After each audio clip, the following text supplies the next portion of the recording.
ফুল আগে দিয়ে এসছি। হঠাৎ করে রান্না বান্না শুরু হয়ে গেছে। কিসের রান্না বলো তো? ঠাকুরের। ঠাকুরের থালা বাটি এখনো ওঠেনি ঘরে। আর ওই যে আমাদের একটা পাগলি আছে, সেম পাগলি। পাগলি তো পাগলি, চুলগুলো লাগছে পাগলি, মুখটা লাগছে ছাগলি। ঠিক আছে, তো ও বন্ধুরা ও কি নাচতে পারবে? পায়েস গরম পায়েস ও নাচতে পারবে না। তাই ওকে দেয়নি বলে ঠাম্মা, এই যে ঠাম্মা দেয়নি বলে ও মুখে পুরো পেঁচার মতো মুখটা পুরো পেঁচার মতো করে রয়েছে। পায়েস তো রয়েছে ওর মধ্যে এখনো। পায়েস তো ওদের দেবো। তো ঠাকুরের পায়েস ঠাকুরের জন্য রান্না হচ্ছে, তাও তোরা পাচ্ছিস? হ্যাঁ, তারপরেও তো তোর হচ্ছে না। ঠাকুরের জন্য দেবে না।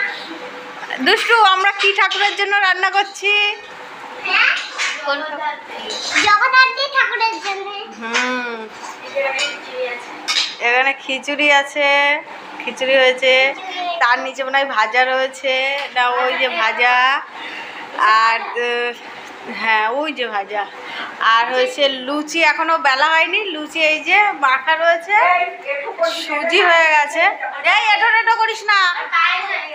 আর সুজি এই যে, আর পায়েসও হয়ে গেছে, সব হয়ে গেছে। শুধু লুচিটা মা তেল দিয়ে দিচ্ছে, আমি ফটাফট করে ভেজে নিই।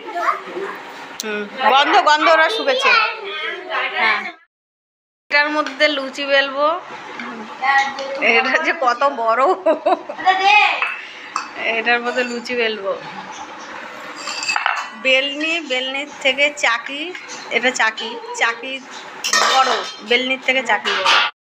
সমস্ত ভোগ করা হয়ে গেছে, এবার যাই শুনে আসি যে ভোগ আনবো। চল ওখানটা জল, এখানে তো জল না, এখানে জামা উঁচু করতে হবে না। হাট ছাড়, জামা ছাড়, ও ঢাক বাজাবে, সে আবার বলছে।